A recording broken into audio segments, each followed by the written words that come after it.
Exercice 9, page 39. Madame Schmitt vend son appartement 420 000 €. Elle utilise cette somme de la façon suivante. Elle donne les 2/7 de cette somme à sa fille, etc. etc. Combien d'argent a-t-elle donné à sa fille?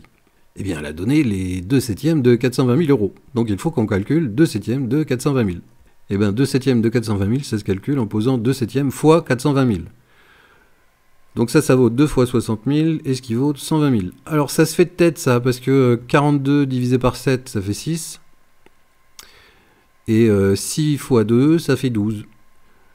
Donc après, il suffit juste de rajouter les 4 zéros qui suivent. Voilà. Cette opération-là peut se faire mentalement.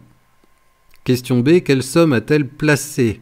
Alors on nous dit qu'elle a placé une somme à 4,5% d'intérêt par an, et elle perçoit au bout d'un an 9 900 € d'intérêt. Bon, on va faire une petite parenthèse sur les placements monétaires parce que je ne sais pas si tout le monde sait comment ça fonctionne. Imaginons, je dépose 100 € sur un compte en banque rémunéré à 5%. Donc ça veut dire qu'au bout d'un an, je me retrouverai sur mon compte en banque avec les 100 € de départ plus 5% de 100, c'est-à-dire 5 €. L'année suivante, si je voulais savoir combien j'ai sur mon compte, si le taux d'intérêt ne change pas, s'il est toujours à 5%, l'année suivante, je me retrouverai avec les 105 plus 5%, 205, puisque c'est toujours par rapport à la somme d'argent qu'on a sur notre compte. Donc c'est pas 5% de 100 qu'on ajoute chaque année, c'est 5% de la somme qu'on a sur notre compte à l'instant T. Et donc 5% de 105, ça fait 5,25. Donc en fait, vous voyez, les intérêts augmentent d'année en année. Puisque le capital augmente, les intérêts, ils augmentent aussi. L'année d'après, à 5%, ben j'aurai la somme que j'avais l'année d'avant, plus 5% de tout ça. Et 5% de 110,25, ça fait 5,5125. Voilà. Bon. Etc., etc. Voilà comment fonctionne un placement monétaire rémunéré avec un taux d'intérêt. Bon, Madame Schmitt, qu'est-ce qu'elle place? Elle place une somme d'argent qu'on ne connaît pas, puisqu'on doit la trouver. Donc je vais l'appeler X, cette somme d'argent. Par contre, je sais qu'elle est rémunérée à 4,5% d'intérêt par an.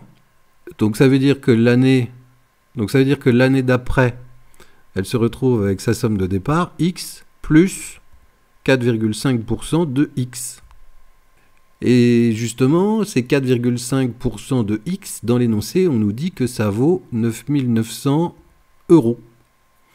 Donc l'équation qu'on peut écrire, c'est celle-là.